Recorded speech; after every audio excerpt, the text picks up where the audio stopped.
so I'm going to draw the basic bodice block on my measurement so that we all see how it looks like. These are the measurements I am using. My shoulder is 15, my bust is 36, my waist is 30, my hip is 40. I'm not going to even use my hip measurement because I just want you to see how it is drafted. My shoulder to apex is 10, shoulder to waist 16, shoulder to hip, just my measurements basically. And mind you, I'm not going to use my hip because I'm drawing the basic bodice. I'm not drafting a pattern for a dress. I'm just drawing the basic bodice for you to see. And so I'm just going to go right in and start. I have my ruler, my pen, my paper, scissors, and then my tape measure. So because I want to know where I am starting my journey from, I need to find my boundaries, right? This part is already straight, so I'm not going to touch it. It's going to be my midpoint. I'm going to now use the edge of this paper as my shoulder edge. And if you want to be extra straight, you can just draw your own straight line to say this is where your straight line begins, just like that, right? So that will be where my journey will begin on this bodice. So because I'm starting from my shoulder, because I'm going to use my shoulder for a lot of things in this measurement or in this bodice block. So I'm going to start from my shoulder. My shoulder is 15, like I mentioned. If you divide it into 2, that's a 7.5, right? If because I'm drafting this and I want to add my allowances right off, I'm going to add 1 inch to it, and that will be my 8.5. On that 8.5, I'm going to slant it 1 inch downwards because our shoulder is slanted. Our shoulders are not really that straight, and so I'm just going to connect it to the point of the edge here, and that's it. So now I'm going to go with this, my actual shoulder, and now measure my shoulder to bust, shoulder to waist, and things like that. And because definitely my apex is on my bust, I'm going to use my shoulder to apex measurement to find my bust line. So my shoulder to apex is 10 inches. I'm going to measure from the tip of the shoulder to that 10 inches as my bust line. You see that? And then from that same point, my shoulder all the way to my waistline is 16. So I'm just going to draw that 16 right here. And I'm quite tall, so yeah. So now I have my bust line and my waistline. Now I have to connect it to this side of the paper, but because I want to be extra sure that it's really a straight line, I'm just going to go back here and measure from here to my apex, my shoulder to apex plus 1, because we had dropped the other side 1 inches. So I'm just going to go there and then use 11 so that it aligns with this first line that I have drawn for my bust line. So I'm just going to use my ruler to connect the two now. As you can see, when I'm done, I'm going to move from the neck area as well and measure 17, because my shoulder to waist was before 16, but because we've dropped the other side of the shoulder, I want this side to correlate. So I'm just going to go 17 inches down because it was before 16. So now that they correlate, I'm just going to connect it with a ruler. So now you can see that they are all straight, like they are all straightened out. You can see the bust line here and then the waistline. Because my paper is not long, I'm not going to do it for the hip. I'm just going to do it for my bust to my waist. So now that I'm done, I'm going to go in and then measure my actual bust. My actual bust is 36. 36 divided by 4 is 9 inches. And that 9 inches, I'm just going in to add my 3 inches allowance to it because I want to add all my allowances right off on this bodice block. Usually you don't add allowance to bodice block, but I want to add it just so I can be safe. So because I have that 9 inches, I'm going to add 3 inches. That will be 12 in total, which means this line is not long enough, so I'm just going to extend it to meet my bust. So now this is actually my bust measurement. So now I'm going to go in and find my waist measurement. My waist is 30 divided by 4, that's 7.5. I'm adding 3 inches, that's 10.5. The 3 inches again is my allowance, my 3 inches allowance. I'm going to explain why we chose 3 inches as the allowance very soon. So now that we are done, I'm just going to use my ruler to join them. It doesn't have to be anything, complicated. I'm just going to join. If my hip was around, I would have just gone on to join this side to my hip measurement or whatever, but we don't have that, so I'm just going to leave that like this. And once we are done, I'm now going to figure out the arm side, right? The arm side and the neckline. To get my neckline, it's a basic bodice. I don't want any, I just want to use this as a template I'll be using for other necklines. So I'm just going to play it safe and use 4 inches. You can use any inches you like. Just know that the deeper you are going, the closer you are getting to your bust line, and the wider you are going on the shoulder side, the the more likelihood that it's becoming an off shoulder. But that's just what it is. So I'm just going to use a round neck, which is 4 inches, 4 inches. So a 4x4 round neck. I'm just going to use my free hand to just try to connect what I have here. I'm just going to use my free hand.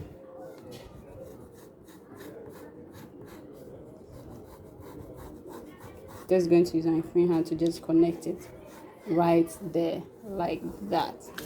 And that's going to be my neckline. So with finding the armhole, usually there are different ways to do it. For the freehand version, this is what I do, right? The standard width or the standard depth of an armhole or an arm size, is 8 inches. If you are quite busty, you can do 7 inches. But if you are just, average busted, you can do 8. Even the 8 is even good for most people. So I'm just going to go in 8. And that 8 inches is a standard measurement.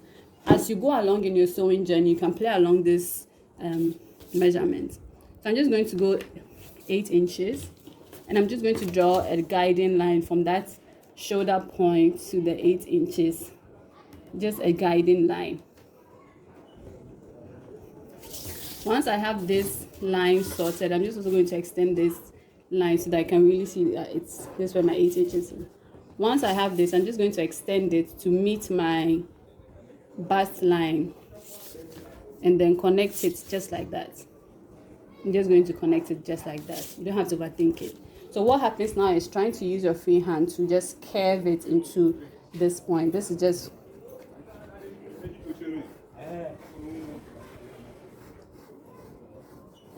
let's use a free hand to curve it into it like that.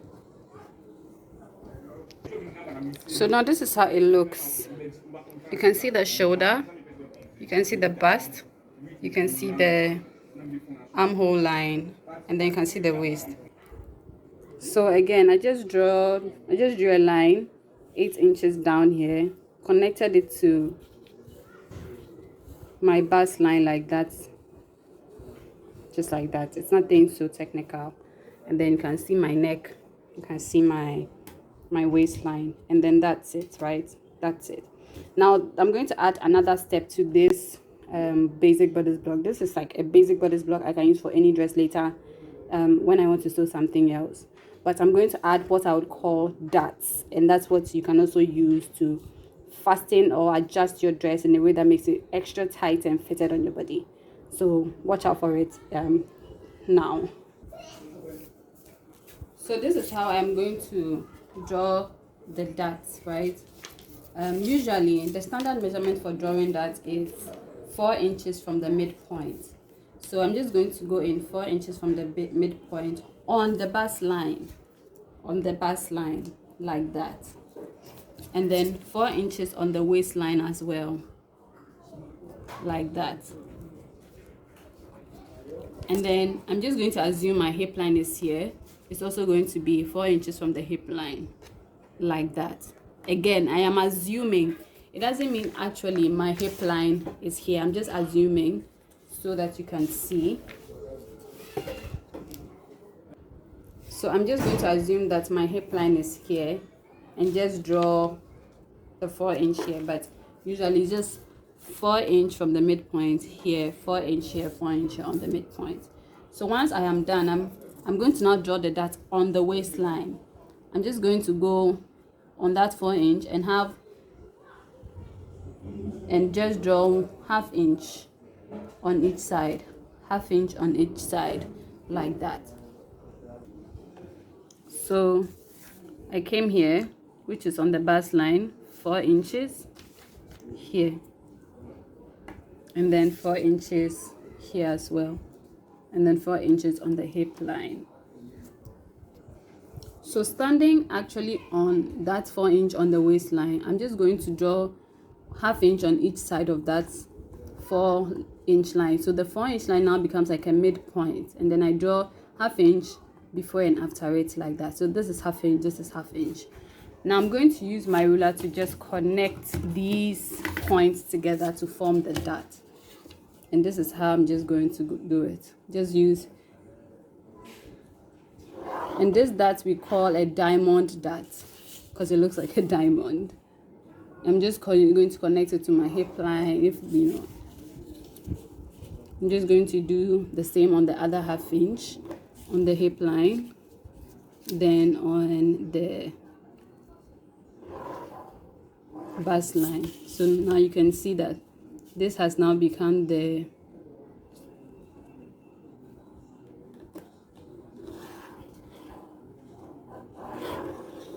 and that's what the dot looks like.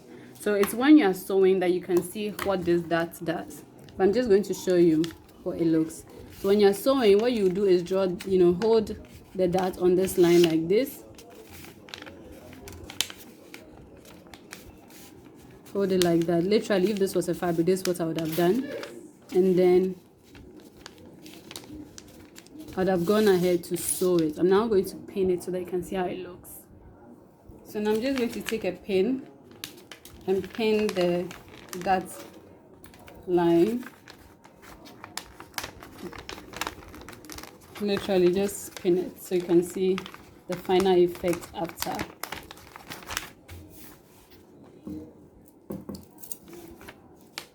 I'm just going to pin it together, and this is how it looks after. This is how it looks after. So if I decide to cut this thing out,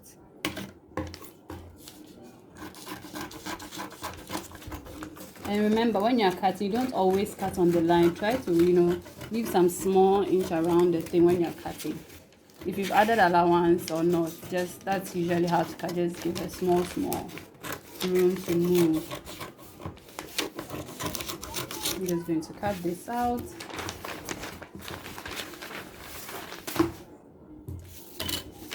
The neckline, I'm just going to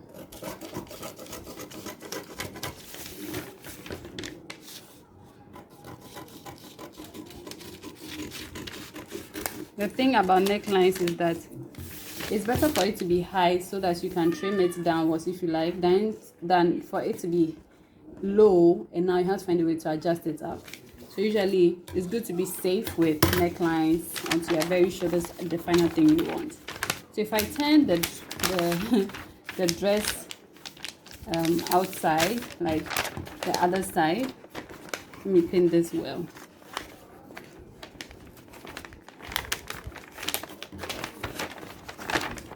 If I turn it, this is how it looks. This is how the dot will look. And I'm sure you've seen something like this before. I'm sure you've seen something like this before. I'm sure you've seen something like this. So for the back, this is what I'm going to do. I'm going to measure 2 inches for zip allowance on each side. Not on each side, on the midpoint, from the midpoint. So from the midpoint that I have here, I'm going to secure this with my, so it doesn't move. So 2 inches here. So as you can see, 2 inches from this point, I measure it. 2 inches from this point, the midpoint, and then I do the same for all the other points quickly. So that 2 inches is what we are going to use to what we will call the zip allowance. When you are attaching a zip to the dress, you create an allowance for it, and that's what I have done. So I'm literally going to repeat the same thing. The only changes that I'm going to have with the back is, yes, I'm not going to cut a different kind of arm size for the back. I'm going to maintain it. I'm just going to cut this out. Remember to always use your hand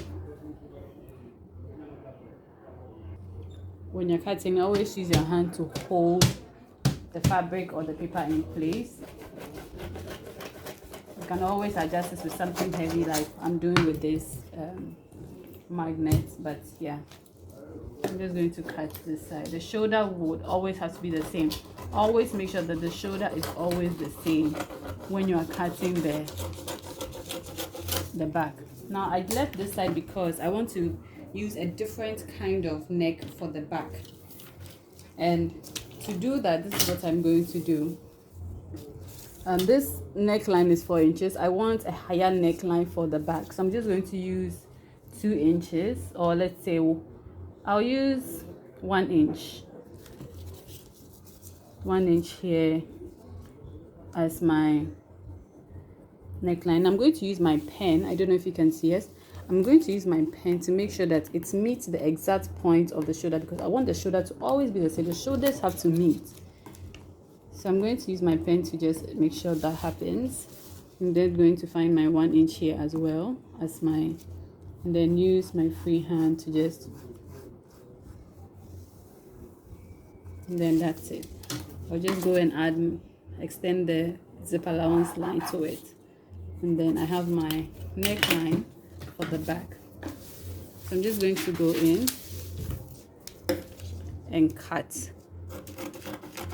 making sure that it meets exactly where the shoulder starts for the front as well. I'm just going to cut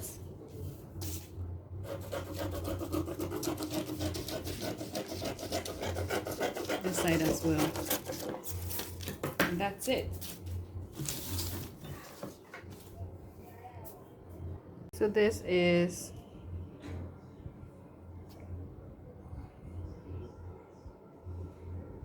the front. This is the front. You can see that it meets exactly with the shoulder. The shoulder always have to meet when you are sewing. They always have to meet, so make sure that they're always meeting. The necklines can change. This can go lower, the back can go lower, whatever you want with the neckline can change. And then the zip allowance, obviously, if you are adding a zip allowance. So those are the two main changes you make to the back using the freehand method that I use, which is way convenient. Is you attach the zip allowance, and then you can decide to change the neckline if you want. That's it.